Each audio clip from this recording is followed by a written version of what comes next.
রাজনীতি করে থাকে প্রকৃত অর্থে তারা হলো হাত পাখা ইসলামী আন্দোলন বাংলাদেশ।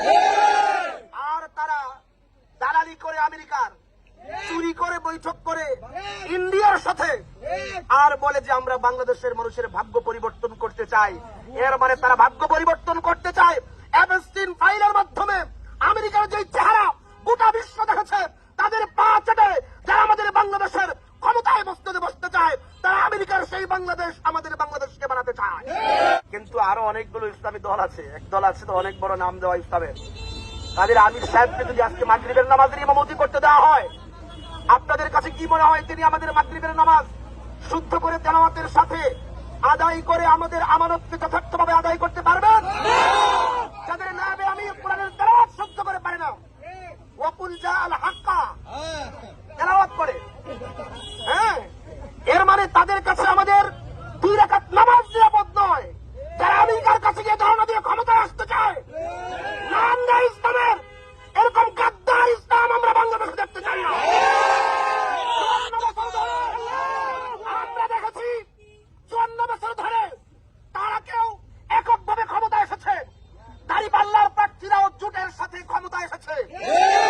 আমাদের সব প্রার্থী দেখা শেষ, এবার হাত পাখার বাংলাদেশ। আমাদের কথা পরিষ্কার, ইসলামের নাম নিয়ে যদি কেউ রাজনীতি করে থাকে প্রকৃত অর্থে তারা হলো হাত পাখা ইসলামী আন্দোলন বাংলাদেশ। আর তারা দালালি করে আমেরিকার, চুরি করে বৈঠক করে ইন্ডিয়ার সাথে, আর বলে যে আমরা বাংলাদেশের মানুষের ভাগ্য পরিবর্তন করতে চাই। এর মানে তারা ভাগ্য পরিবর্তন করতে চায় অ্যাপস্টিন ফাইলের মাধ্যমে।